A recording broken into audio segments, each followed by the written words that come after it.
Salve, salve, ouvintes e ouvintes do podcast Nos Anais da Mediná. Estamos de volta, mais uma semana. Eu, Marcos Gorenstein e João Miragaia. Fala, João. Fala, Marquinhos, tudo bem aí? Tudo tranquilo, na medida do possível. Episódio 85 do nosso podcast. Semana quente, semana... Começou, a gente não sabe quando acaba e como acaba. Vamos então passar para o nosso primeiro e único bloco, tirando aí o bloco do Nelsinho, que me mandou desde cedo já a gravação, para a gente falar de tudo que está acontecendo aqui em Israel essa semana. Bom, ouvinte, vocês já devem estar imaginando, é óbvio, né? Acredito que todo mundo esteja acompanhando, né, o que está acontecendo aqui.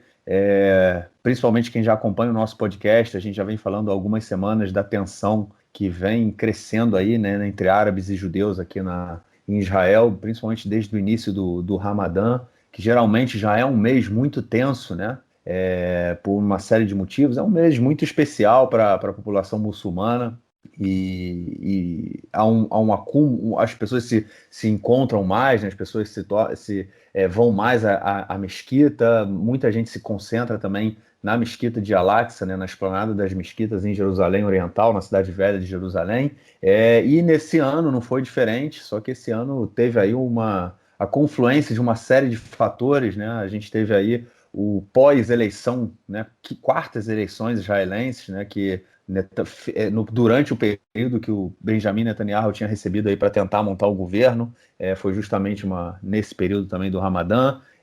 Teve também o período em que foi anunciado que teríamos eleições aí na Palestina, né, para diversas câmaras e presidente, que também foi uma questão fundamental aí né, nessa conjuntura toda aí. E eu acho que isso é importante, a gente estar entendendo esses dois momentos, né, ter isso como pano de fundo para a gente entender um pouco do que está acontecendo aqui, que estourou essa semana. Então vamos lá. Vamos fazer uma recapitulação, vou tentar ser o mais rápido possível, porque tanto eu como o João temos muito o que comentar aqui, então vamos lá só para a gente dar uma acompanhada. Como eu falei, o Ramadã começou, né? A gente teve junto também a tentativa do Netanyahu de construir o seu governo, um governo de direita. Desde o início já era claro que ele teria muitas dificuldades para que isso acontecesse. Ele tentou trazer o Partido Ram, né? O partido da... Ih, peraí, João, tem Azaká aqui. Ouvintes, eu tenho que parar, que tem aqui agora Azaká na minha cidade, eu tenho que trazer meus filhos para o bunker. A gente já volta. Bom, gente, estamos de volta aí depois de um breve período. Eu estou gravando do bunker, então na minha casa tem um quarto aqui que ele é fortificado e meus filhos dormem no quarto do lado, então toda hora que tem uma sirene, a gente vem para cá e fica aqui, espera um tempo aí até ouvir o estouro, né, que é quando o míssil do Domo de Ferro intercepta o míssil lançado da faixa de Gaza, e aí a gente tem que ficar mais um tempinho porque tem que dar um tempo aí para o míssil, como é que chama, para o destroço, né, para os destroços dos mísseis caírem, e a gente tem que ter certeza que não vão cair em cima da gente. A gente fica ainda um tempinho aqui dentro do bunker e depois a gente sai. Enfim, agora vamos ver se a gente consegue continuar gravando aqui, pelo menos aqui em Modi'in, sem outra sirene, ou na cidade onde João mora também, sem outra sirene. Bom, vamos lá, retomando, eu estava falando aí que o Netanyahu estava tentando montar a coalizão dele, já era claro desde o início que ele não teria muitas chances, né, que o bloco que se opunha à formação de um governo dele, né, era maior do que o bloco que se queria, que toparia fazer um governo com Netanyahu. Ele tentou trazer o Partido Ram, né, a lista islâmica, o Partido Islâmico para dentro do seu bloco. Nesse momento ele conseguiria ter uma maioria, porém o partido do Bezalel Smotrich, né, e do Itamar Ben-Gvir, né, que é o sionismo religioso, eles falaram que não teria condição de fazer um governo com a lista islâmica. O Netanyahu ele perde a maioria, ele não consegue ter 61 votos, não consegue montar o governo, e começa então uma campanha, né? E nesse momento, né, nesse mesmo momento em que ele ainda tinha o período, alguns dias para tentar montar o governo, o bloco de oposição já começa a se movimentar e começa negociações para formar uma maioria. E estavam em negociações muito avançadas, e então começa nesse mesmo período uma série de movimentações de órgãos públicos, né, órgãos estatais, que começa, coincidentemente, vamos dizer assim, a incitar, né, dentro da parcela palestina da população de Jerusalém, principalmente. A gente teve um evento, né, alguns eventos em Sheikh Jarrah. Ontem o Conexão fez uma live também onde eu expliquei melhor essa questão das casas, né, da judaização, né, de Sheikh Jarrah, onde organizações judaicas tentam comprar propriedades palestinas. Sheikh Jarrah é um bairro em Jerusalém Oriental, né, um bairro palestino, e eles tentam comprar propriedades palestinas ou tentam reaver propriedades que eram de judeus antes da guerra de 1948. Então, nesse caso, nessas últimas semanas, houve a tentativa de expulsar famílias palestinas, né, dessas casas, famílias que vivem lá há cerca de 7 décadas, por parte dessas organizações de colonos, e isso gerou uma tensão muito grande. Depois disso, né, com o início do Ramadã, a polícia israelense ela proibiu que as pessoas, né, os palestinos, se concentrassem na região do Portão de Damasco, que é o principal portão de entrada da Cidade Velha para o bairro muçulmano, né, onde o centro da cidade de Jerusalém Oriental. A gente comentou isso também nos podcasts. Isso gerou uma confusão muito grande, pancadaria durante várias noites. Nesse momento, o foco sai de Sheikh Jarrah e vai, né, para o Portão de Damasco, até que a polícia resolve liberar não o acesso, né, mas que as pessoas fiquem ali no portão, porque na entrada do Portão de Damasco tem como se fosse uma arquibancada, né, uma escadaria em formato de arquibancada, uma praça, e aí a polícia resolveu liberar que as pessoas ficassem nessa praça. Então, toda a confusão que a gente via na região do Portão de Damasco, ela se esvazia e volta para Sheikh Jarrah. E aí, no momento em que volta para Sheikh Jarrah, a gente já tem também, tanto no Portão de Damasco quanto em Sheikh Jarrah, a participação de grupos de extrema-direita judaica que iam participar, né, não manifestação, mas da confusão que a polícia tinha, né, com os palestinos. Esses grupos da extrema-direita judaica iam lá também colocar mais lenha na fogueira e também com a presença, né, do deputado Itamar Ben-Gvir, né, um deputado carranista, a gente já falou dele algumas vezes, e do deputado Bezalel Smotrich, né, que eu acabei de falar deles dois ainda há pouco aí, que se negavam a fazer um governo com um partido da lista islâmica. Enfim, houve muita tensão durante esse período todo, até que a gente chegou no dia de Jerusalém, que foi na última segunda-feira, né, dia 10 de maio, que é um dia muito tenso, porque é onde os judeus comemoram a unificação da cidade, né, de Jerusalém Ocidental e Jerusalém Oriental. No caso, é a anexação de Jerusalém por parte de Israel, né, anexação unilateral, que é vista como ilegal pela ONU, inclusive, e por grande parte, né, dos países do mundo. Recentemente, só os Estados Unidos e a Guatemala, se eu não me engano, reconheceram, né, de fato a anexação israelense, mas isso foi só durante agora o governo Trump. Mas, enfim, a gente teve esse dia de Jerusalém, que é um dia muito tenso, em que, inclusive, há uma marcha, né, chamada Marcha das Bandeiras, em que as pessoas passam comemorando a unificação da cidade, passam pelo bairro de Jerusalém Oriental, pelo bairro muçulmano da Cidade Velha, provocando a população árabe, provocando os palestinos, e isso geralmente gera muita confusão. E nesse dia foi também um dia em que o pau cantou na esplanada das mesquitas, né, na mesquita de Al-Aqsa, no Domo da Rocha. A polícia invadiu tanto a mesquita de Al-Aqsa quanto o Domo da Rocha, jogando bomba de gás lacrimogênio. Foi uma cena que a gente não via aqui há muitos anos, eu acho que pelo menos desde a segunda intifada, há cerca de 20 anos atrás, e foram coisas que a gente viu, e isso gerou um pânico muito grande, né, não um pânico, né, mas gerou uma revolta muito grande dentro da população árabe. Como eu falei lá no início, o outro pano de fundo foi o cancelamento das eleições palestinas, né? O Fatah viu que ia perder as eleições. A gente tem aí outros atores que desbancariam no caso, né, a candidatura do Mahmoud Abbas, né, a sua outra candidatura, porque ele também já é presidente aí acho que desde 2006, né, 15 anos.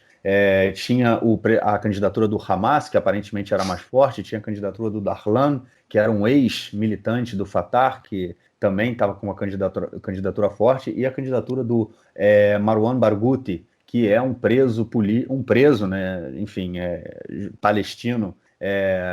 Ele é condenado a 5 prisões perpétuas e, inclusive, muitos dizem que ele é o único capaz de unir o povo palestino e de, inclusive, levar a sérias negociações aí para a resolução do conflito com Israel, mas, enfim, ele anda preso. Essas três candidaturas, elas teriam melhor desempenho que a candidatura do Fatah. O Mahmoud Abbas cancelou as eleições e, nesse dia aí de Jerusalém, então, o Hamas ele resolve tomar a frente também, né, da política palestina, e no momento em que a confusão comia na mesquita de Al-Aqsa, foram lançados mísseis de Gaza em direção a Jerusalém. Um deles caiu no kibbutz Kiryat Anavim, que fica a cerca de 10 quilômetros do centro de Jerusalém, talvez um pouco menos, e aí começou a coisa toda, né? A gente tem até agora, foram 4, 5 dias, são desde segunda-feira, a gente está gravando na quinta-feira, foram 4 dias de muita tensão, foram cerca de 2.000 mísseis vindos da faixa de Gaza, caíram aqui. São eu acho que são 5 pessoas morreram até agora como vítimas desses mísseis, a grande maioria interceptada pelo Domo de Ferro. Mas o que mais tem chamado são mísseis caindo desde Gaza, desde a região de Gaza, né, até a região de Jerusalém. Eu moro a cerca, sei lá, eu moro a 40 quilômetros, 50 quilômetros da faixa de Gaza, e vocês viram agora que eu tive que correr, enfim, tive que continuar no bunker, mas trazer minha família para cá. Mais ao norte também, Netânia, Kfar Saba, mísseis caindo bem ao norte de Tel Aviv, muitos mísseis caíram em Tel Aviv também.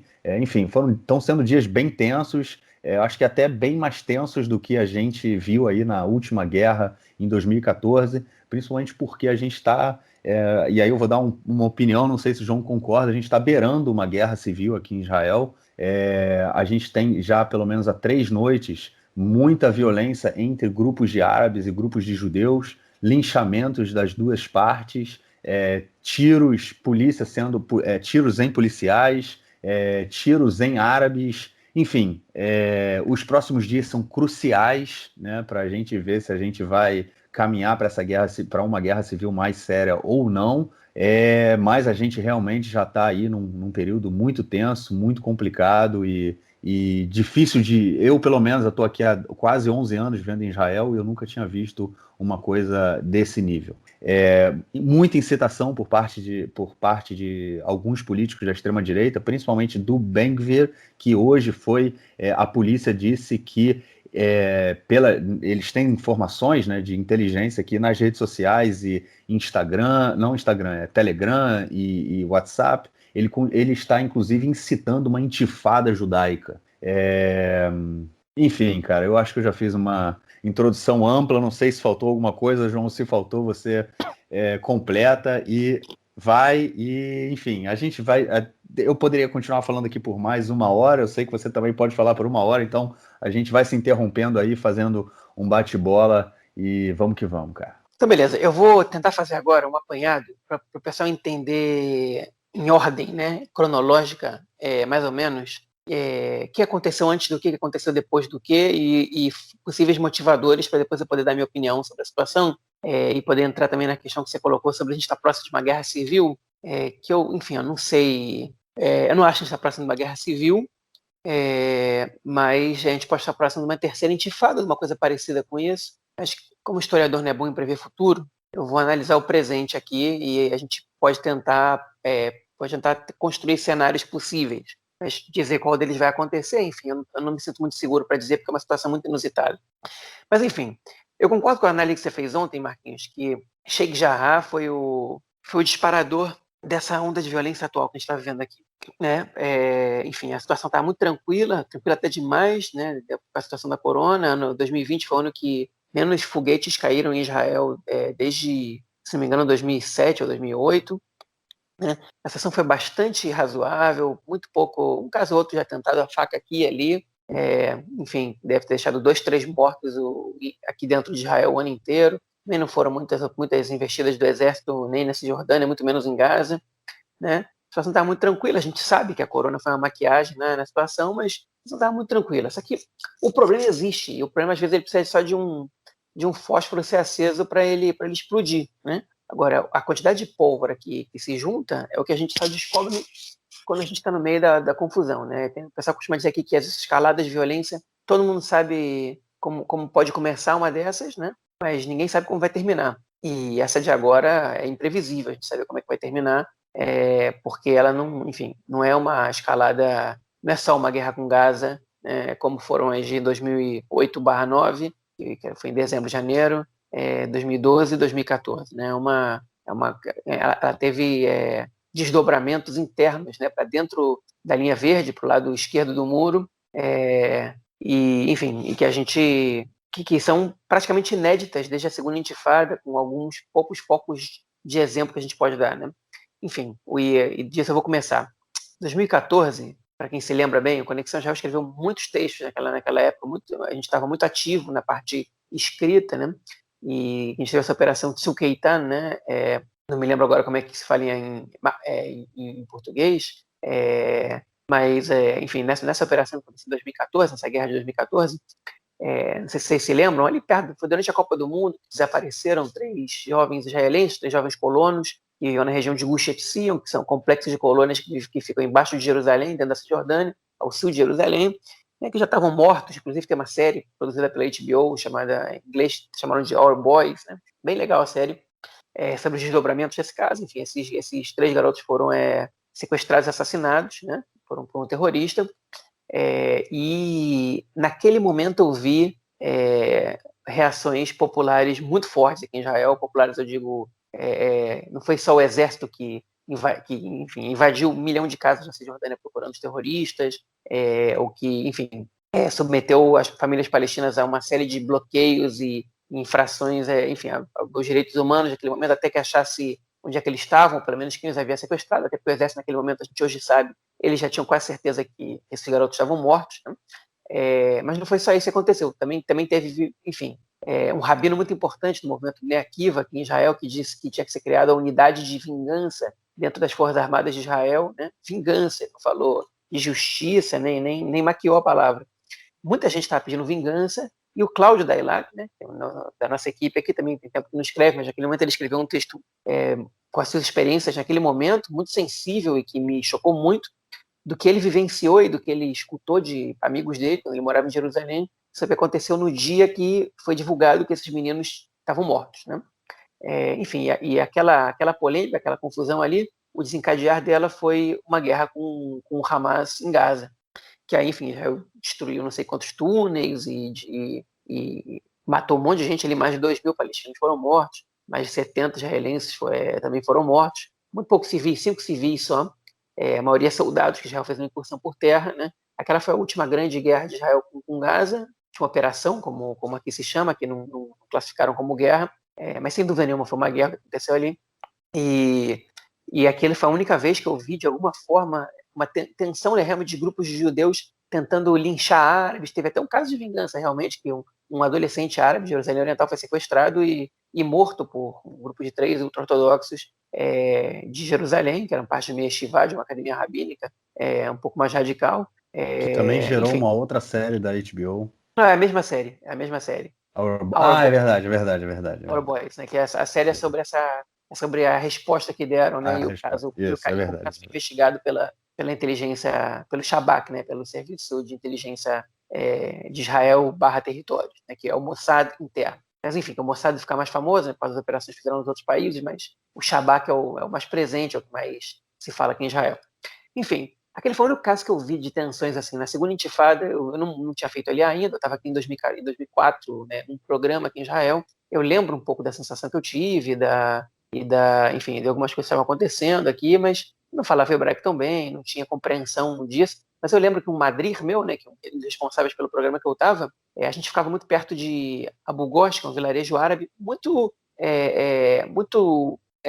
tranquilo com Israel, dos primeiros que reconheceu o Estado de Israel. Parte da população serve o exército, é um polo gastronômico próximo a Jerusalém, e a gente ficava num hotel que ficava no norte de Abu Ghosh, norte, na verdade, em cima, né? Era um hotel dentro de um kibbutz que ficava, a gente tinha que descer, como se fosse um morro, e aí chegava em Abu Ghosh, e descendo o morro de Abu Ghosh, você chegava na estrada que liga Tel Aviv a Jerusalém, mais próximo de Jerusalém.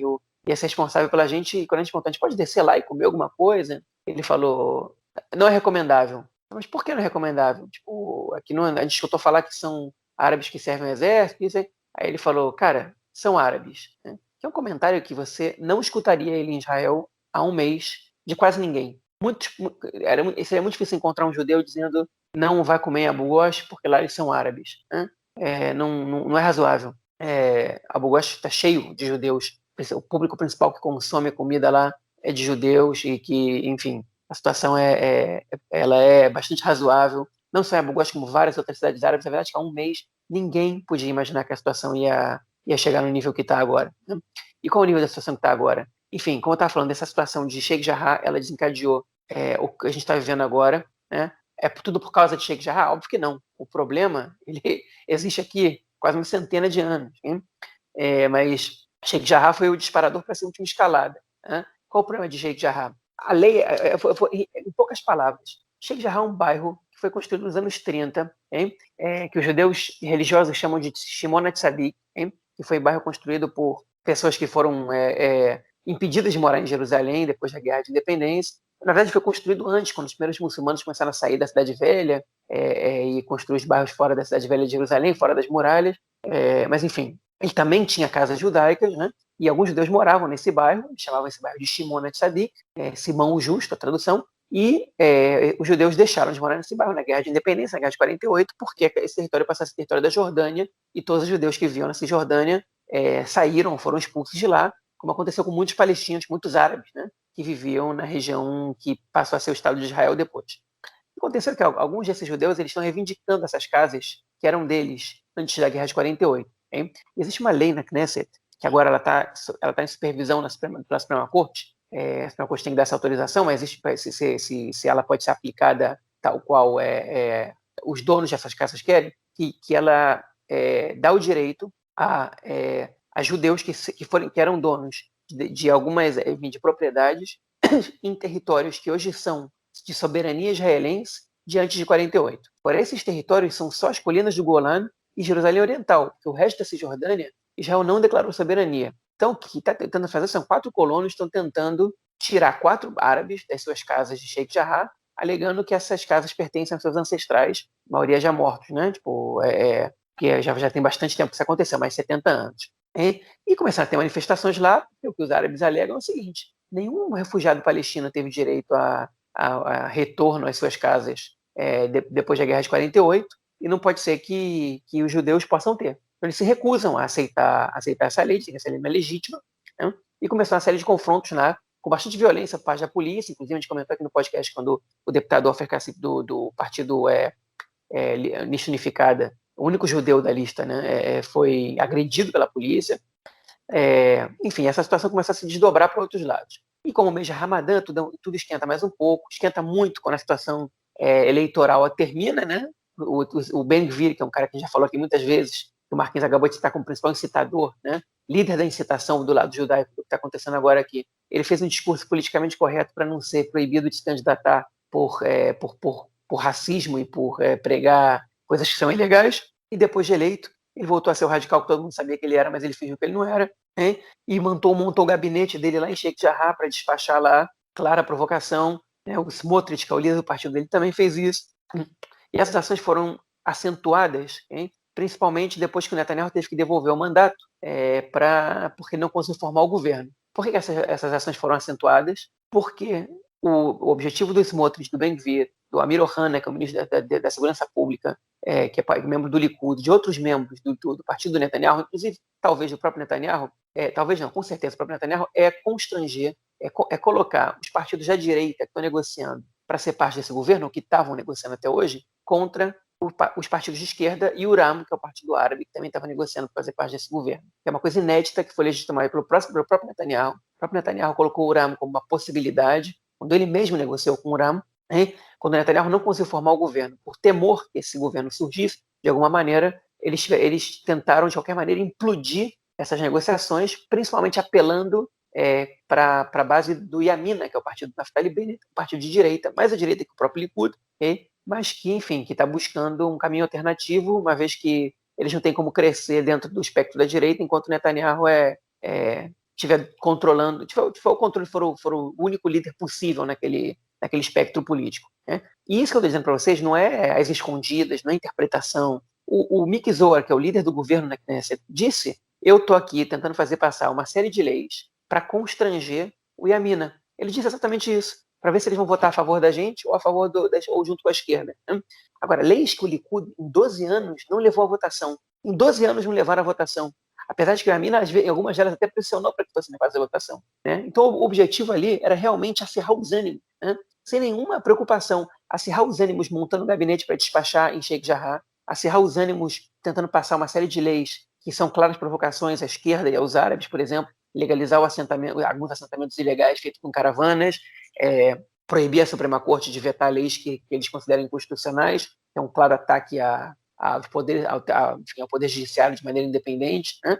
E outras mais, né? E isso, obviamente, que acirra bastante os ânimos, quando você sabe que o tumulto já está acontecendo, que é Ramadã, okay? Que o último dia de Ramadã, que é um mês muito importante para os muçulmanos, é um mês bastante tenso, vai cair no mesmo dia de Yom Yerushalayim, do dia de Jerusalém, o dia da reunificação de Jerusalém, que a gente comentou no podcast passado, na edição passada, sobre o tipo de manifestação que costuma ter aqui, né?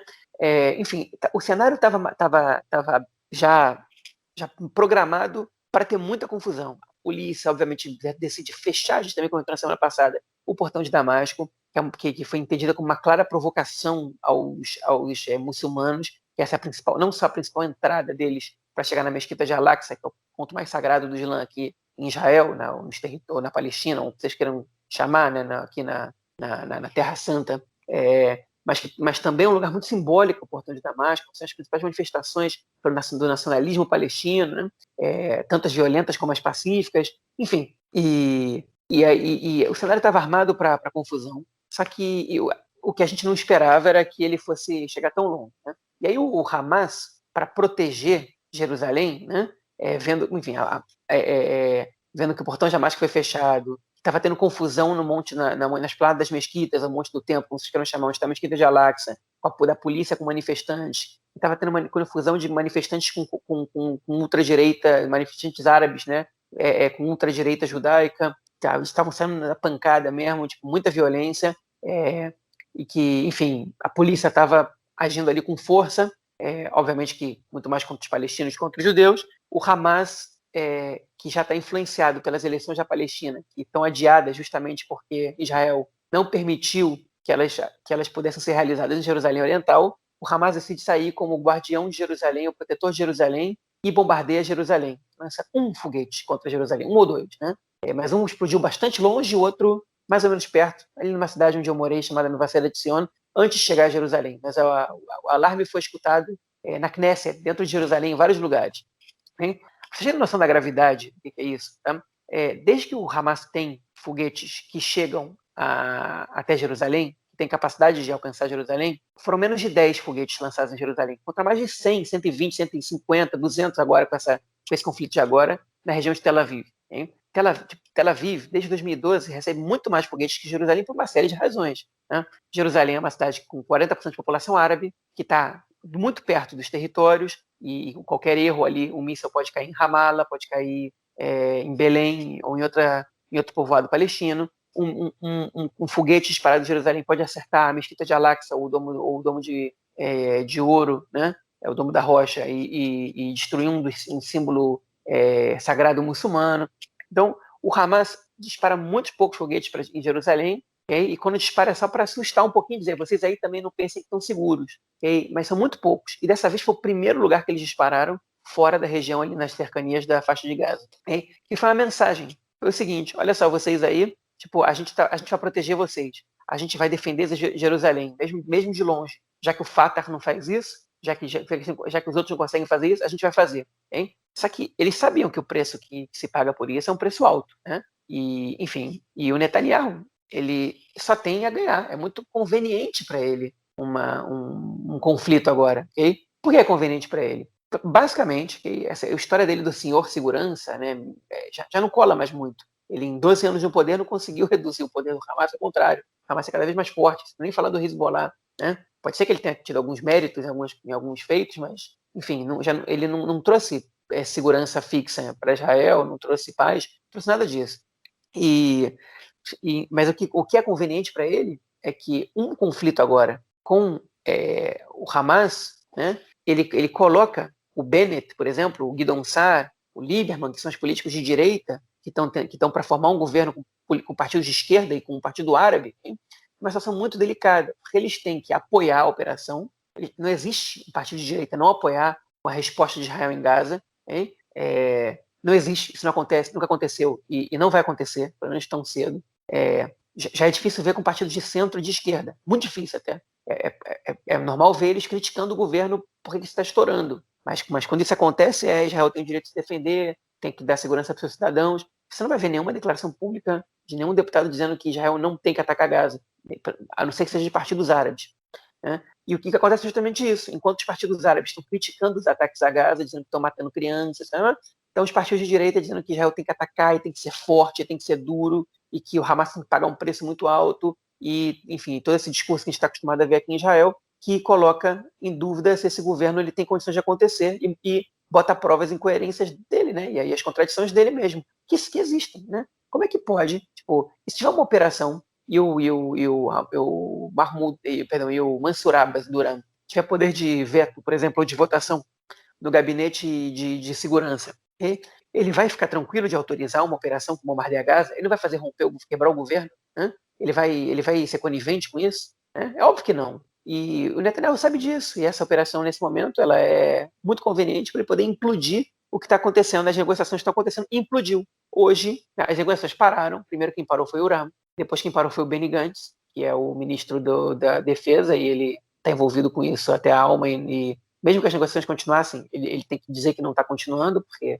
ele tem que mostrar seriedade para a população. Mas hoje o Bennett disse que o governo de mudança acabou, já não tem mais nenhuma negociação. E aí Lapid foi para a televisão dizer que, ao contrário, essa é mais uma prova de que tem que ter esse governo, porque a situação agora está catastrófica, né? E que esse governo tem que acontecer. O Lapid tem mais 3 semanas para formar esse governo, mas eu acho muito difícil ele conseguir formar, porque agora ele vai ter que conseguir o apoio da lista unificada, que é mais difícil do que fazer o Uram e o Bennett entrarem em acordo para um governo. Enfim, a lista unificada entrar num governo com o Lieberman, com o Guidon Saar, já entrar num governo, um deputado do Bala já apoiar um governo de fora, já é muito, muito inimaginável. E a gente se aproxima de 2 cenários agora, né? A reviravolta está dada, inclusive a lista de ministros já estava fechada, os cargos já estavam fechados, né? Divulgaram na televisão em mais de uma fonte, em outros jornais impressos. Eles tinham entrado em acordo quem ia ser ministro do quê. Faltavam coisas muito burocráticas para fechar o governo. E a gente falou na edição passada. Se até o final dessa semana a gente não dissesse que esse governo estava fechado, muito dificilmente ele ia acontecer. E ele não fechou. Okay? Eles conseguiram implodir o governo. Eu não sei, eu não posso afirmar aqui que o Netanyahu e o Amir Ohana eles estão satisfeitos com a repercussão que está dando, porque o conflito ele não é só em Gaza agora, e nos arredores, e com os foguetes caindo aqui em Israel. Ele é um conflito que virou revoltas civis, linchamentos de civis, que a gente vai comentar um pouco mais daqui a pouquinho, e que a gente está perdendo o controle. É realmente uma situação totalmente nova, né, que não acontece há mais de 20 anos, e eu nem sei se há 20 anos ela aconteceu da mesma maneira que agora, né? Justamente no momento que os árabes tinham sido legitimados para fazer parte do governo. Mas, enfim, eu não sei se o objetivo deles era que isso chegasse tão longe. Do Ben-Gvir, eu acho que até era. O Ben-Gvir, quanto mais tumulto com os árabes estiver melhor, né? Ele quer razão para descer o cacete mesmo, para expulsar os caras e para isso. E o Smotrich eu também acho que é o mesmo. O Netanyahu, não sei se ele quer que as coisas sejam tão longe, porque vira um país ingovernável, né? Mas ele queria a situação de tensão do Yamina com os partidos árabes. Ele tá satisfeito com isso, ele queria implodir, né? No meio da confusão, o Miki Zohar estava propondo ainda mais outras leis para aumentar ainda a tensão. Ele não faz esse tipo de coisa sem autorização do Netanyahu. É o líder do governo, né? Não é um cara que está agindo por conta própria. Enfim, ainda mais num partido com tanta fidelidade ao líder. Isso chegou longe demais, mas serviu, foi muito conveniente para o Netanyahu, foi muito conveniente, conseguiu implodir as negociações. Semana passada estava perto de acontecer esse governo de mudança, essa semana já passou a ser impossível praticamente, quase 0% de chances. A gente está mais perto de novas eleições ou do próprio Netanyahu conseguir formar um governo, até porque nesses momentos é muito fácil que ele consiga pelo menos um governo temporário que é para poder lidar com a crise gigantesca que a gente está vivendo, enfim, do que acontecer esse governo de mudança. Então agora eles estão tentando 2 possibilidades. Uma delas é atrair o Guidon Saar, que eles estão tentando há muito tempo, e agora não sei se ele vai ter força para rejeitar, porque enfim, no meio de uma guerra, você vai continuar sendo oposição, vai continuar resistindo a entrar no governo de direita, enfim, por causa de questões supostamente pessoais com Netanyahu. A gente sabe que não são exatamente pessoais, mas o discurso do Likud é esse, às vezes pode colar. E a outra possibilidade que eles têm é recrutar o Benny Gantz, que é a ministra da Defesa, diz o seguinte: se é preocupado com a segurança, entra no governo, faz o governo com a gente agora, e depois a gente vê o que faz. Enfim, eu acho que o Gantz não entra, não. Até porque o Gantz ele tem muitas boas razões para não entrar. Se tiver eleições em setembro, ele assume como primeiro-ministro em outubro. Está muito perto. Então, tem eleições, o Netanyahu ou quem seja não consegue formar o governo, o Gantz assume. A lei é essa. Mas, enfim, a gente está numa situação agora. O Netanyahu virou o jogo. Né? Enfim, eu que sempre chamei ele de raposa política. A verdade é que esse adjetivo eu não quero usar agora, porque o que ele está usando agora é golpe sujo, né? É uma sujeira desgraçada, é incitação pesada, é fazer o país ferver, é causar morte, ele, o partido dele, os aliados dele, não importa quem, é o grupo dele, né? Se isso é realmente... isso não tem se isso é intencional, o objetivo foi fazer acirrar os ânimos, não digo que o objetivo foi fazer uma guerra, nem uma guerra civil, mas o objetivo foi fazer acirrar os ânimos, e isso não é ser raposa política, e isso é sacrificar as pessoas pelo teu próprio proveito político. Isso não é razoável, isso não é golpe de inteligência, isso é jogar muito sujo. Isso é jogar, isso é lamentável, é horrível a gente ter que dizer isso, e o Netanyahu, ele realmente ele é cada vez mais perigoso para qualquer estabilidade que possa ter aqui. Né? Eu falo isso com muita tristeza, com muita raiva, com muito ódio, porque isso enfim, é muito difícil você se desprender desses sentimentos agora, ver que tem gente morrendo, que tem gente se matando, de você não saber como é que vai ser a tua vida daqui a 2 meses, enfim, porque as pessoas preferiram incitar e criar um ambiente de caos para poder ter ganhos políticos do que aceitar a derrota, né? Do que aceitar que outras pessoas podem conseguir fazer o que você não conseguiu e ter um projeto para o Estado diferente do teu, se é que ele tem um projeto. Eu acho que isso aí que você falou agora no final é realmente o fechamento, né? O Netanyahu, ele está mais preocupado em se manter na cadeira, se manter no cargo, até porque ele continua sendo processado, ele está passando por 3 processos de corrupção, está sendo julgado já, inclusive nesse período agora, obviamente, deve tudo parar, né? E ele está jogou sujo, ele jogou mais uma vez, ele colocou o país inteiro em uma... diferente de você, eu acho que sim, a gente está a uma beira aí de uma guerra civil. Eu acho que ela pode ou não acontecer. Eu acho que os próximos dias eles são muito sérios, são decisivos para o que vai acontecer. Enfim, são quase 11 da noite, a gente começou a gravar já tem um tempo, eu não estou mais acompanhando a televisão, mas já tinha tido 2 linchamentos hoje, policial tomando tiro em Lud, já tinha tido confusão em Haifa, essa semana também teve confusão hoje já tinha tido confusão em Lud e Ramle, que são 2 cidades mistas que são uma ao lado da outra, né? E confusão com tiro, inclusive, lembrando aí que também a violência dentro da população árabe aqui em Israel aumentou muito nos últimos anos, né, fruto do descaso, do abandono do Estado, né, com essa parcela da população. Então, a gente tem um aumento do número também de armas de fogo e fuzil. Eu recebi um vídeo há 2 dias atrás num posto de gasolina em Lud, 2 caras dentro de um carro, um dos caras que estava no carro filmou, o cara passou dentro do posto de gasolina dando tiro de fuzil no posto de gasolina.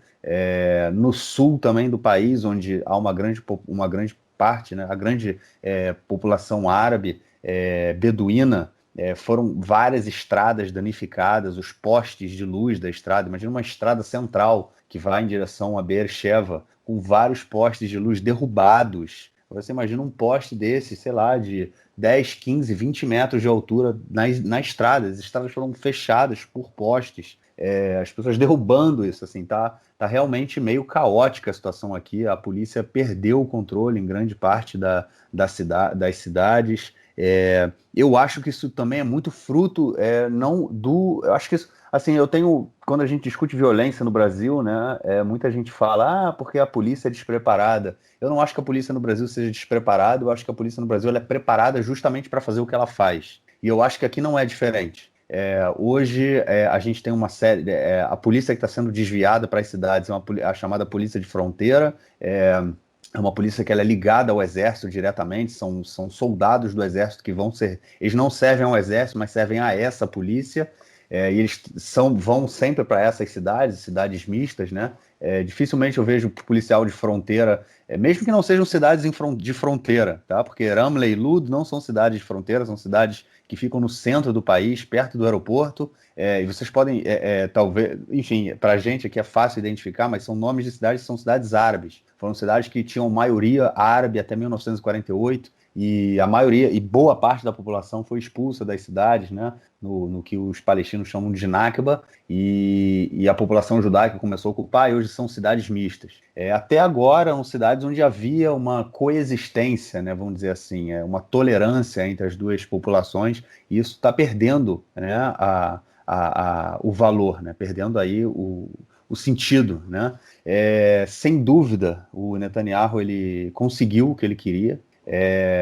Como o João falou agora, com essa questão aí do Bennett ter anunciado que não tem como fazer o governo, muito por pressão da Ayelet Shaked, né, que falou que ela não ia mais entrar no governo com os partidos, com o Ram, e aí o Bennett também foi obrigado a abandonar essa ideia, e agora a gente entra nesse período aí de saber, tipo, a gente não sabe se alguém vai conseguir montar um governo, mas o Netanyahu, pelo menos, ele tem grande chance aí de se segurar no cargo, pelo menos por mais uns 4, 5 meses, né, porque agora tem que ver se tem que esperar o mandato do Lapid terminar, tem que entender se o presidente quer dizer, o presidente tem que passar o mandato para o parlamento, né, mas são mais 21 dias, depois possivelmente mais 3 meses até as outras eleições, a gente está no meio de março, é possível aí que em setembro, né, como o João colocou, tenham próximas eleições, e esse é o principal cenário, o cenário que está bem colocado, porém também há a possibilidade de um governo aí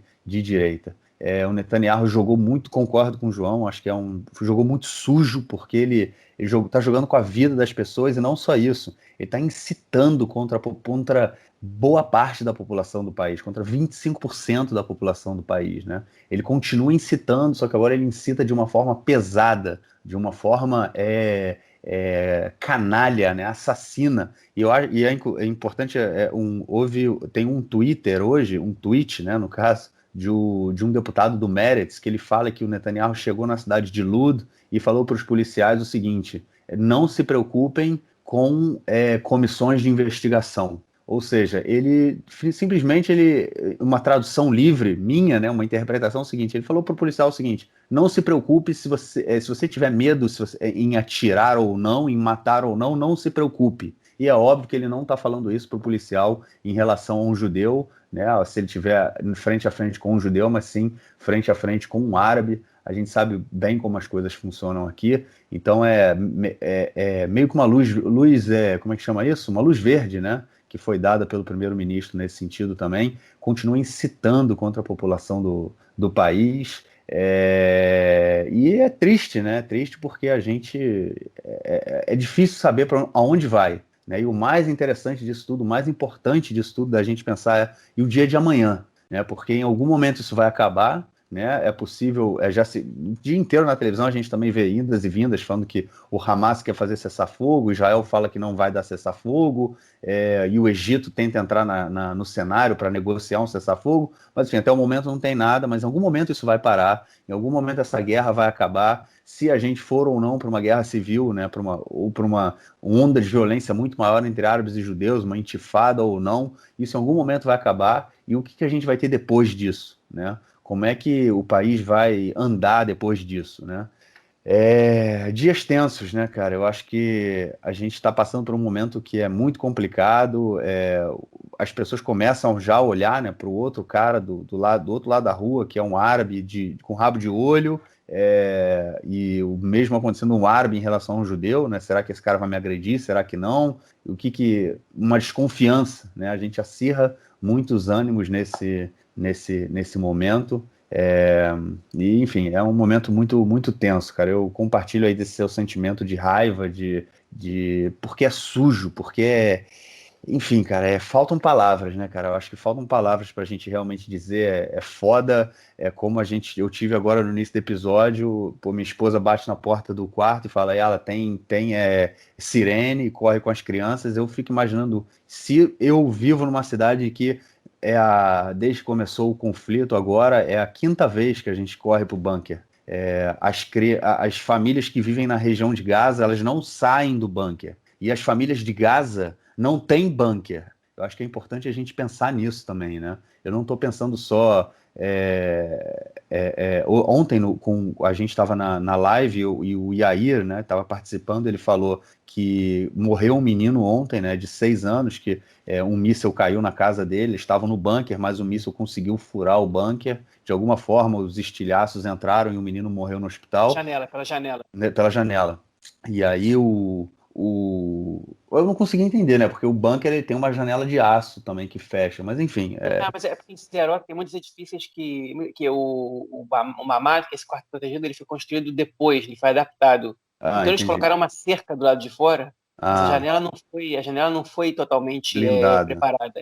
entendi. Então eles esperam que o míssil, os destroços, eles batem na cerca, E eles caiam. teoricamente, ele amortece e eles não conseguem entrar na casa, só que, pelo jeito, eles sim Entendi. conseguem, né? É, Dependendo do ângulo que eles pegarem ali, do tamanho, eles conseguem passar pelo sim. meio das duas grades e E entrar. foi o que aconteceu. E aí a filha do Yair, ele contando que ela falou, tipo, que ela é uma criança, né? E ela tá passando por isso e que também tem crianças em Gaza, né? Eu acho que é fundamental a gente ter isso na nossa cabeça também, porque uma coisa que eu falei ontem, e eu vou falar aqui de novo, o Hamas e o Netanyahu, eles conversam, né? Esses mísseis, eles fortalecem de alguma forma a posição do Hamas e também fortalecem de alguma forma, de muita forma, a gente comentou isso até agora, a posição do Netanyahu também, né? Então eles se constroem, né? Eles se alimentam um ao outro, né? O Hamas e o Netanyahu não vivem um sem o outro. É importante a gente ter isso em mente também.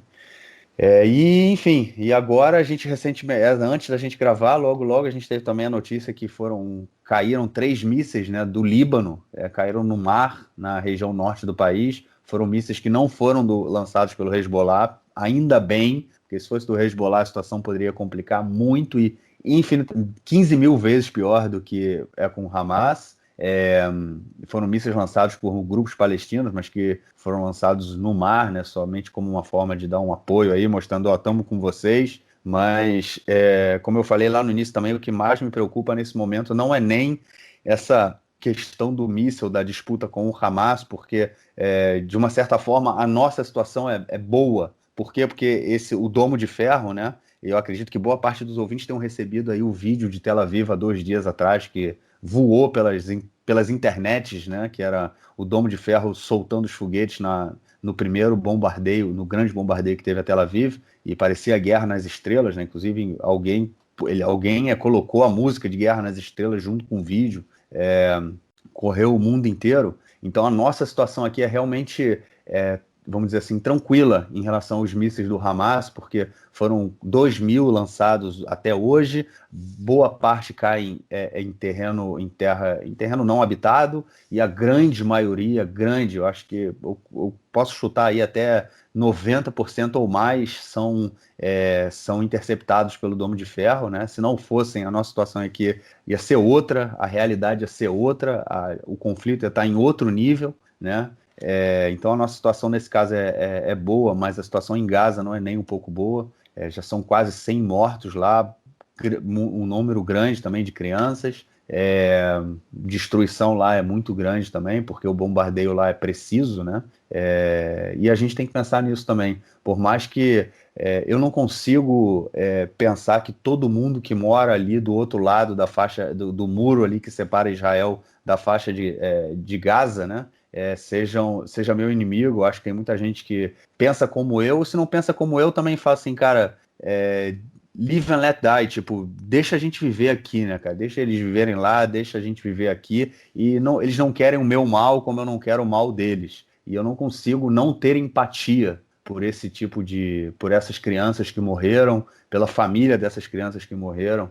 É uma coisa que também falta muito aqui pelo menos na mídia, de uma forma geral, né? A gente não, nesse momento de guerra, a gente não vê nenhum tipo de empatia, se bem que é importante dizer, hoje teve uma manifestação num cruzamento na estrada número 1, perto de Jerusalém, perto do kibbutz Kriat Anavim, que é onde caiu esse míssil aí na segunda-feira, perto de onde o João morou, no cruzamento chamado Ein Hemed, e tinha uma manifestação de judeus e árabes juntos, pedindo o fim do conflito, pedindo paz, pedindo coexistência, cooperação, que são coisas que nesse momento a gente costuma esquecer bastante. Então acho que, enfim, a gente, como a gente comentou, né, todo esse movimento aí foi um movimento, na minha opinião, pensado. O Netanyahu, ele não imaginava, na minha opinião, mais uma vez, que fosse tomar essas proporções. Ele queria, sim, evitar a construção de um governo que não fosse dele, que não fosse chefiado por ele, por um governo também de direita, porque por mais que houvessem partidos de esquerda, os principais cargos, os ministérios ideológicos, eles eram controlados todos por partidos de direita ou de centro. Então, os dois partidos de esquerda, que são Meretz e Avodah, um ia ter o Ministério do Transporte, o outro era o Ministério da Agricultura, se eu não me engano, ou seja, com pouquíssima influência, né, na questão ideológica do país, como segurança, como relações exteriores, como justiça, como educação, né, saúde, enfim, o que quer que seja. Os dois partidos vão receber ali ministérios marginais dentro do quadro geral. Então ia ser um governo de direita também, mas não ia ser um governo de direita liderado pelo Netanyahu, e ele conseguiu evitar. Eu imagino que ele não imaginasse que ia tomar essas proporções que a gente está vendo agora, porque está realmente feia a coisa, é difícil, né? A gente vê na televisão linchamento ao vivo e não vê a presença. Isso, inclusive, aconteceu em Bat Yam ontem, né? Na cidade ali ao sul de Tel Aviv. O prefeito de Bat Yam, o secretário de segurança de Bat Yam, eles entraram em contato com a polícia e falaram: a gente está vendo nas redes sociais o grupo chamado La Família, que é um grupo fascista, uma milícia, né? Eles estão organizando aqui em Bat Yam uma manifestação e a polícia não foi para Bat Yam. E aí teve o linchamento de um árabe que, por 10 minutos, ele foi linchado, até que outras pessoas que estavam no local impediram que o linchamento continuasse, mas não foi a polícia que impediu que o linchamento continuasse. Ele está ainda hospitalizado no hospital Ichilov, em Tel Aviv.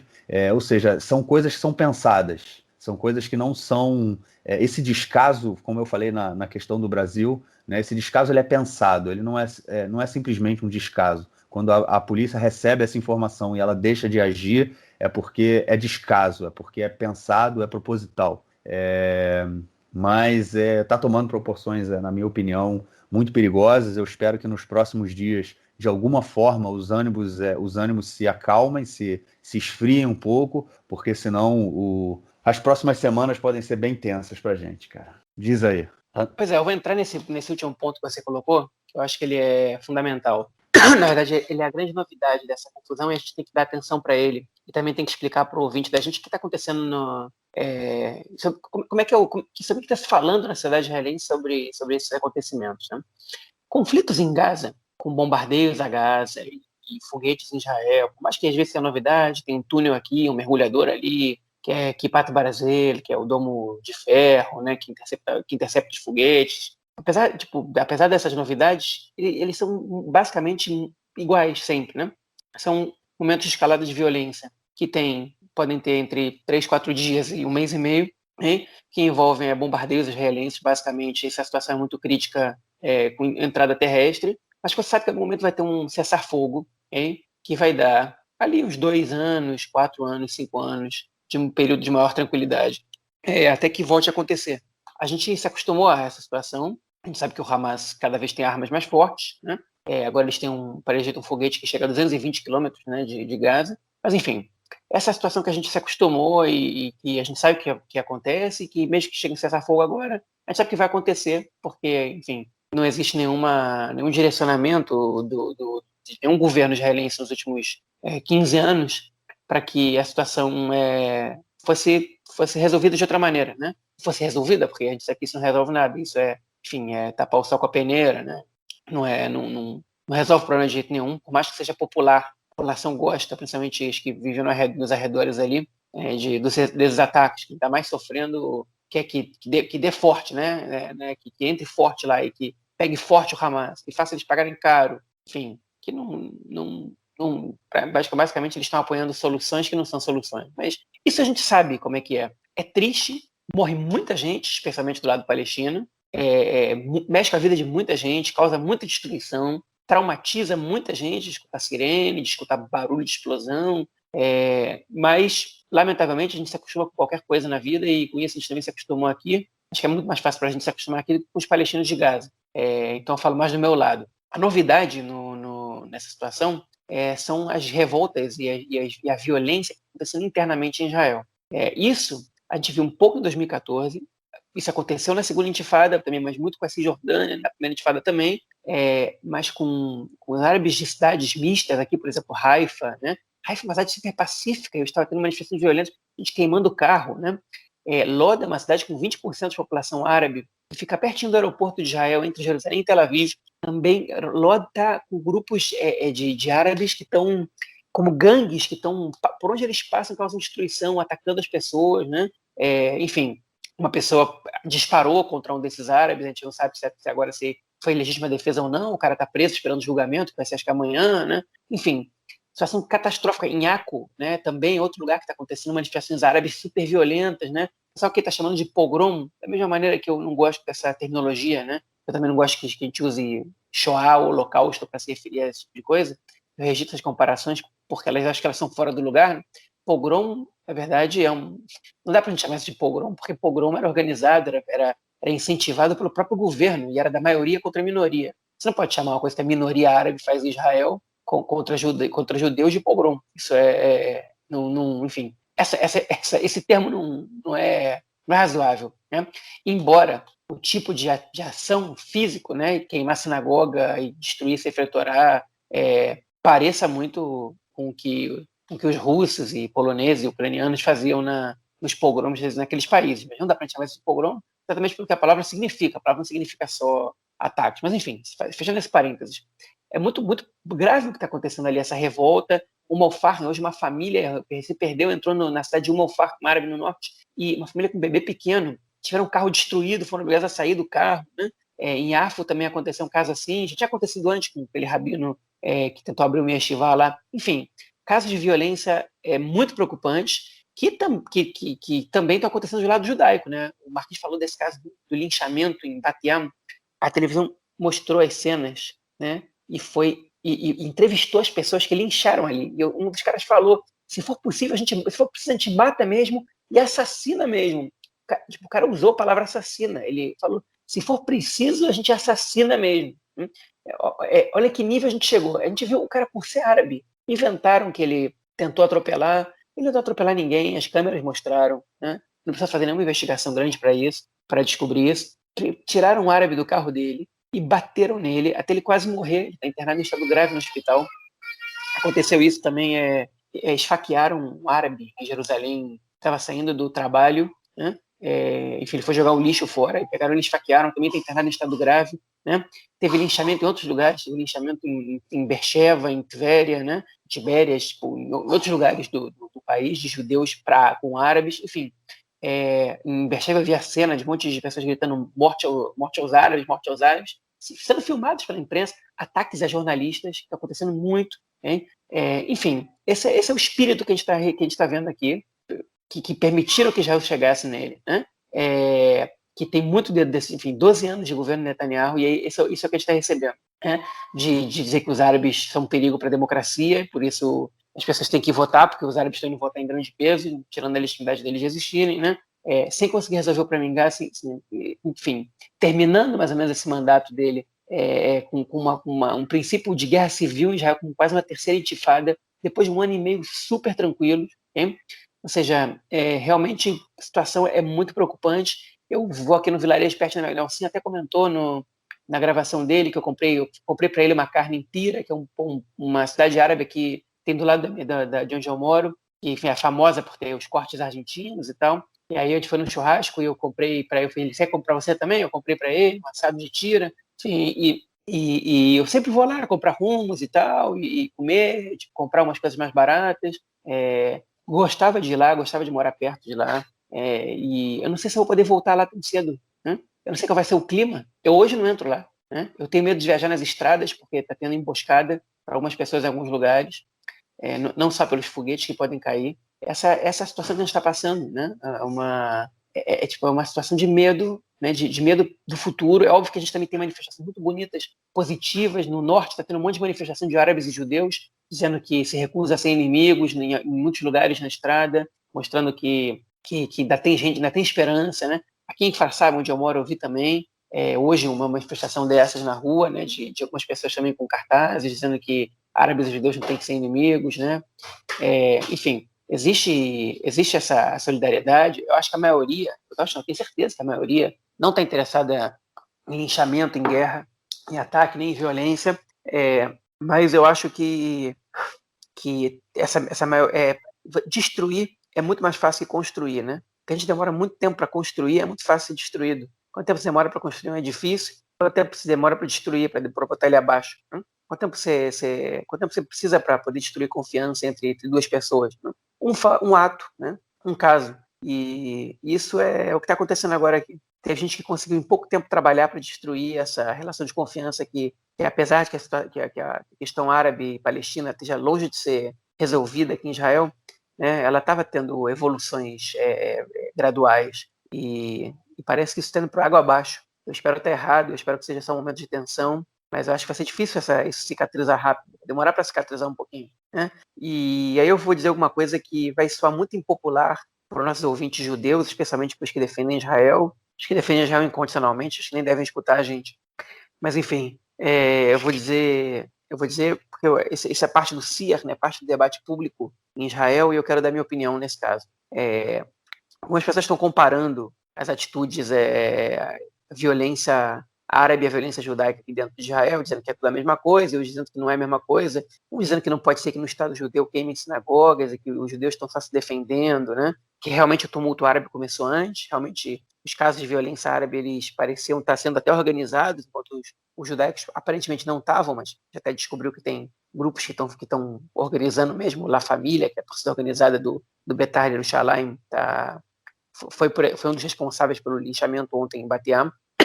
Mas, enfim, realmente está sendo mais pesado pelo lado árabe, né? A violência do lado árabe está sendo mais pesada, e nada justifica a violência, nada justifica os ataques a civis indefesos, né? A uma família com uma criança pequena, uma pessoa que se perdeu, ao que seja, né? Nada justifica, isso não é razoável. Atacar cidadão, atacar civil, não é justificável e está errado, hein? Não importa quem faz e não importa a tua situação quando você faz.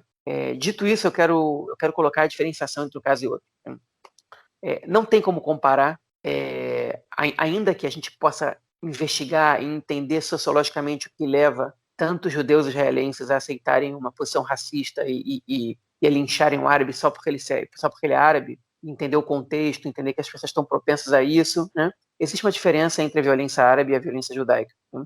Os árabes em Israel, eles são primos, irmãos, sobrinhos, netos, o que sejam, de palestinos, que eles estão vendo terem os seus direitos violados há muito tempo. Em Lod, especificamente, é um dos lugares que a gente sabe, comprovadamente, que as pessoas foram expulsas de lá, os árabes foram expulsos de lá na Guerra de Independência, comprovadamente porque o Rabin, que era o comandante que fez essa operação, disse isso na sua autobiografia nos anos 70, depois ele se arrependeu de ter dito isso, mas já era tarde demais. Okay?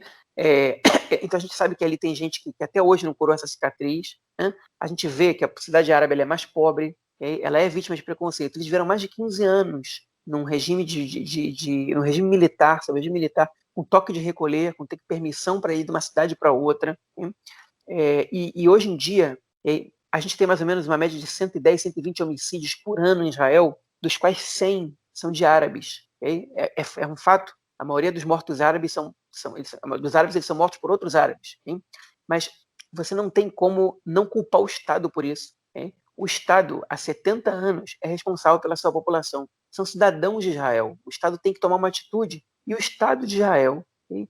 ele trata diferente os judeus e os árabes. Se a lei, por um lado, ela não é de todo modo, não estou falando dos territórios palestinos, não estou falando de Israel, ela não separa entre os dois, ela não diferencia entre os dois, pelo menos não discrimina. Na prática, o Estado discrimina. A polícia é mais violenta com os árabes, muito mais violenta. Ela também não soluciona os crimes árabes do jeito que ela soluciona os crimes dentro da sociedade judaica. O Estado ele não dá a educação árabe, como a gente comentou aqui já várias vezes, ela não recebe o mesmo orçamento que a educação judaica. Você não tem como ter uma população que não vai ser mais violenta, que não vai se sentir largada pelo Estado ou violentada pelo Estado nessa situação. Ainda mais quando você volta lá no início, você vê que parte das famílias dessas pessoas são palestinas, que vivem em situação deprimente na Cisjordânia, que são bombardeadas frequentemente em Gaza por causa das ações do Hamas. Enfim, você não tem como separar. Então, essa violência deles não é justificada e está errado. Mas o Estado tem responsabilidade enorme sobre isso. O Estado também tem responsabilidade grande sobre a violência contra os árabes. Até porque a polícia, ninguém entende onde está a polícia. Uma hora depois que o linchamento em Batema aconteceu, a polícia não tinha chegado. Eles já tinham, os caras que fizeram o linchamento, os vândalos, já tinham destruído uma sorveteria, um shawarma, um restaurante, e a polícia não chegou. Aonde estava a polícia? Como é que a polícia em Lod esperou 5 dias para poder controlar o que estava acontecendo lá? Até que uma pessoa morresse, né, para poder tentar exercer algum controle. Aonde está a polícia nesses casos? As coisas estão acontecendo em todos os lugares e a polícia não está. Não é possível que a polícia não tenha controle sobre isso. E isso a gente está falando de 2 semanas depois do desastre de Meron, quando a polícia também estava envolvida no caso e não resolveu nada. E o ministro da Segurança Pública, ele não se demite, ele não é demitido, não acontece nada com ele. Né? Em que mundo é esse que a gente está vivendo? Enfim, mas o Estado ele tem responsabilidade enorme sobre isso. Ele tem responsabilidade enorme quando ele rejeita os árabes a cidadãos de segunda classe, se não é legalmente falando, é na prática. Ele tem participação quando ele tem uma polícia violenta, especialmente contra uma parte da população. Ele tem participação quando ele não trabalha com investigação dos fatos, quando tenta resolver, tenta só remediar. O Estado tem participação quando, enfim, ele permite que pessoas racistas e pessoas que destilam ódio sejam parte do parlamento, tenham voz para que todo mundo possa escutar, sem fazer nada quanto a isso, né? sem evitar que esse tipo de coisa aconteça. Tem participação na educação, tem participação em tudo isso. Então, o Estado é responsável por isso. O Estado de Israel, especialmente nos últimos anos, é responsável por tudo isso que está acontecendo agora. Não é uma questão que você pode culpar os árabes israelenses. As pessoas são responsáveis pelos seus atos. Mas você vai fazer o que então agora? Você vai botar 20 mil pessoas na cadeia, né? Num país com 9 milhões de habitantes? Você até pode fazer isso, vai ter que botar até mais. Né? Vai ter que botar umas 70 mil pessoas na cadeia. Não existe essa situação agora. Você prender 70 mil pessoas agora. Né? Isso precisava ter sido resolvido de outra maneira, precisa ser resolvido de outra maneira. E isso não surpreende, e o que eu vou dizer agora é mais impopular ainda, ou talvez seja, mas enfim, eu preciso dizer isso porque essa maneira que eu sinto as coisas. Eu moro em Israel há 12 anos e eu nunca vi nenhum membro do governo lamentar a morte de nenhum palestino. De nenhum palestino, talvez eu esteja exagerando, mas durante uma operação eu nunca vi. Não tem comentários sobre isso. É como se eles fossem números. Porque a gente precisa bombardear Gaza, porque Israel tem o direito de se defender. Isso tudo é compreensível de alguma maneira, né? Se a população está sendo atacada, você precisa tomar uma atitude, mas eles não lamentam a morte de civis. A culpa é do Hamas, e dane-se. Não tem uma lamentação. É tudo tratado como se fossem números. Né? As imagens dos palestinos mortos não passam nas televisões israelenses. Passam no mundo inteiro, mas não passam em Israel. Num país onde você bombardeia um lugar como a faixa de Gaza e você causa dezenas, centenas de mortos numa operação, numa guerra dessas, você não tem uma lamentação, que as pessoas não estão vendo isso acontecer, que ninguém, enfim, que ninguém pode ter empatia com o que está acontecendo do outro lado, porque na televisão só se mostra o que acontece da linha verde para cá. Como é que você vai esperar que a população tenha alguma empatia pelo que está acontecendo? Como é que você vai esperar que o cidadão israelense, judeu, veja um árabe na rua e entenda que ele também pode estar sofrendo, ou que o apoio dele ao palestino de Gaza tem a ver com o que o palestino de Gaza está passando agora? Se você não sabe o que está acontecendo lá, se você não tem noção do que está acontecendo lá, né? Se você não está, enfim, se você não está por dentro do que está acontecendo lá, você sabe mais ou menos, você não tem como ter empatia por isso, porque os teus líderes não têm a menor empatia com isso, porque os meios de comunicação não estão nem aí para isso, né? Você não conhece nenhum palestino praticamente, porque desde a primeira intifada que os palestinos já quase não podem mais entrar em Israel. Então, como é que você... Enfim, essa é a situação que a gente cria. Então, não existe que o país, que o exército, o Tzahal, as forças de defesa de Israel, tão poderosas que são, bombardeiem Gaza tantas vezes, em tanto tempo, e que não tenha um comentário de solidariedade. O que você espera da tua população quando isso acontece? O que você espera? Hein? É muito triste essa situação, é deprimente essa situação, é um descaso com a vida alheia, é uma indiferença com a vida alheia. Hein? E o Hamas é terrível. O Hamas é pior do que qualquer ação do Estado de Israel. Hein? É pior nas intenções deles, nas estratégias. São piores porque não tem a força que Israel tem. Hein? Se tivessem a força que Israel tem, o estrago que eles fariam é muito maior. Isso é um fato, isso tem que ser dito, ok? Como também não tem que ser colocado em discussão se o Estado de Israel tem o direito de existir ou não, okay? O direito do povo judeu de se autodeterminar nacionalmente. Eu não estou entrando nesse aspecto, estou entrando no aspecto de como você lida com o outro lado nesse conflito. E o Hamas é horrível. Agora o Ayman Odeh, que é o líder da lista unificada, acabou de falar na televisão que o Hamas é inimigo do povo palestino, que eles estão fazendo é nocivo para o povo palestino. Você tem no lado árabe gente que ousa, que diz esse tipo de coisa. Você tem gente bem intencionada do outro lado.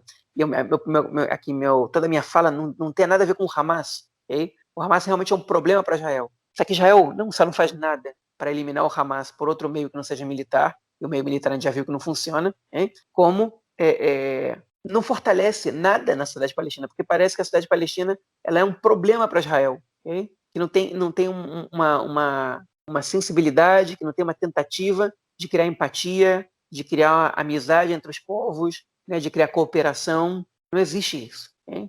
E isso é lamentável, e não tem como a gente esperar outra coisa aqui de dentro, quando os primos deles estão aqui dentro e estão vendo esse tipo de coisa acontecer dia após dia.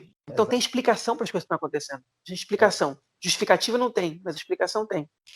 Era exatamente isso que eu queria colocar agora, esse seu finalzinho aí, João. Acho que essa desumanização que a gente vê da população de Gaza, não só de Gaza, da Cisjordânia também, de uma forma geral, porque a violência na Cisjordânia, a violência em Gaza, ela tem formas diversas, né, no dia a dia, né? A gente não pode esquecer que Gaza vive um cerco total, né, por Israel.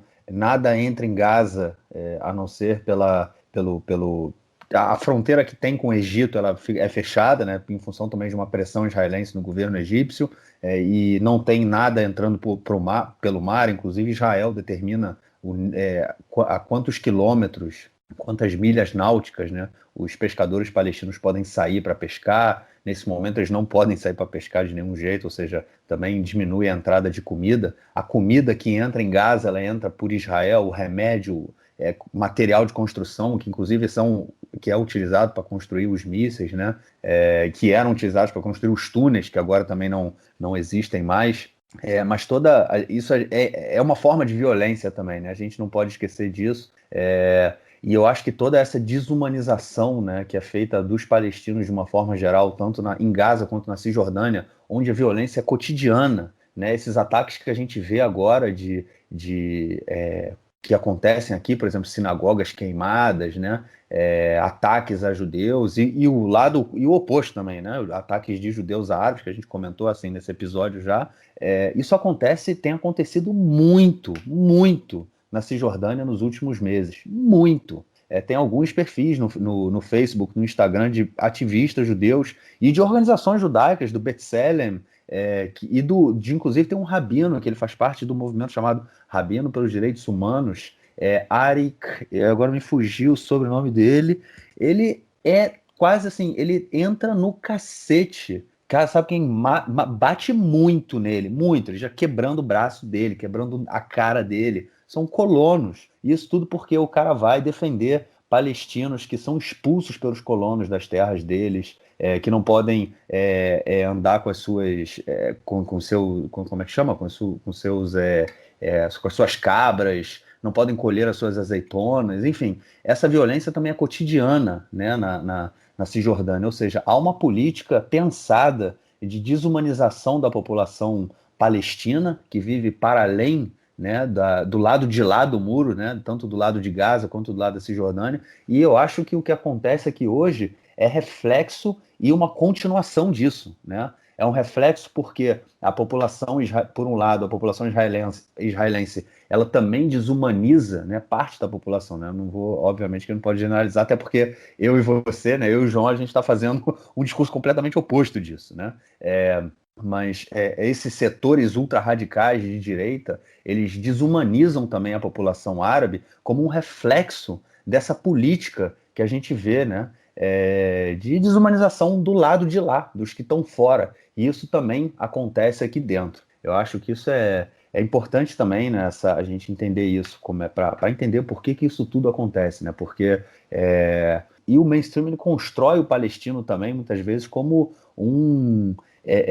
como uma quinta coluna, né? Eu acho que isso é importante a gente ter em mente também, né? Como uma parcela da população que é contra a existência do Estado de Israel, que não quer que o Estado de Israel exista, o que nem sempre é verdade, né? Tem muitos que têm a sua identidade palestina. Eu acredito que boa parte, inclusive, dos árabes que vivem aqui em Israel, eles se consideram palestinos, eles têm a identidade palestina mas não necessariamente eles acham que o Estado de Israel deva deixar de existir ou que os judeus não possam se autodeterminar aqui. Mas eles também, muitas vezes, podem pensar que os árabes, eles como palestinos, também devam ter o direito de se autodeterminar aqui, né? Eu acho que são essas pessoas que a gente tem que buscar para conversar. Eu acredito que elas queiram conversar com a gente também, né? Eu, inclusive, tenho muita dificuldade de pensar nesse caso como nós e eles, né? Para mim é realmente muito difícil essa questão identitária de falar, não, nós e eles. Eu não consigo ver isso. Eu vejo de uma forma diferente. Não consigo ver como nós e eles, e isso faz com que toda essa realidade que a gente está vivendo aqui nesse momento me doa muito, me incomoda muito, porque, enfim, são pessoas como eu sinto que eu estou sempre do lado deles, né? Eu não estou do lado dos opressores, eu estou do lado dos oprimidos, sejam eles quem forem, porque nessa realidade também, eu também sou oprimido. Apesar de fazer parte etnicamente do grupo opressor, eu faço parte ideologicamente do grupo oprimido. Então, enfim, eu não consigo, eu tenho empatia por aqueles que são oprimidos e não são do mesmo grupo étnico que eu, mas e não tenho nenhuma empatia pelos que oprimem, pelos que lincham e são do mesmo grupo étnico que eu. E o oposto também é verdade, né? Aqueles que vão e lincham, também não consigo ter empatia por eles, sendo ou não do mesmo grupo étnico que eu. Isso é uma coisa que incomoda, né? Machuca muito. Eu acho que é importante a gente ter isso em mente, ter isso claro, porque é possível a gente construir uma coisa diferente aqui. Eu acho que parceiros não faltam, já ia dar uma escorregada aí. Eu acho que parceiros não faltam. Eu acho que óbvio que o receio é muito grande, que o medo é grande, que a desconfiança é grande, mas é um processo, né? A paz, eu não vou falar em paz não, né? Porque paz é tão distante, mas a aproximação, a coexistência, tudo isso é um processo. A gente não pode querer que isso aconteça da noite para o dia, que aconteça como um relâmpago, né? Da mesma coisa que a gente falou aí nesse episódio, né? Que o que a gente está vendo hoje é um processo de mais de 10 anos de incitação, mais de 10 anos de governo Netanyahu. Foram 10 anos para a gente chegar onde a gente chegou hoje. E o processo para que isso mude, ele também é um processo longo, né? Não é da noite para o dia, não é uma coisa de uma hora para outra. Mas de alguma forma a gente tem que construir, né? De alguma forma a gente tem que colocar isso para frente. E bom, eu acho que eu falei tudo que eu tinha para falar, cara. Eu não sei se você tem ainda algo mais a acrescentar aí, cara. Não, só chovendo molhado, repetir mais meus sentimentos, e meus sentimentos vou guardar para mim agora, já falei muito. E é isso, é Beleza. esperar por dias melhores, porque tá muito triste a situação. Queria comentar só uma coisinha rápida. Talvez o ouvinte que escute, a gente está gravando na quinta-feira, né, dia 13 de maio, que caíram 3 foguetes do Líbano também. Na verdade, esses 3 foguetes caíram no mar. Eles não foram lançados pelo Hezbollah. O Hezbollah não assumiu a autoria, disse que não foram eles. Foram enviados provavelmente por grupos palestinos do sul do Líbano e para demonstrar apoio, né, à causa palestina, ao que está acontecendo em Israel, os árabes, são um apoio moral, na verdade, sem o objetivo, a princípio, de causar dano nem mortes simplesmente para dizer a gente está aqui com vocês, né? E se precisar a gente pode atacar também. Mas, enfim, por enquanto a situação ela é razoável, né, no norte, né? No resto do país nem tanto. É isso. Vamos então passar para o nosso próximo bloco para ouvir aí o camarada Nelsinho Borde e o esporte em Israel essa semana. Manda, mestre!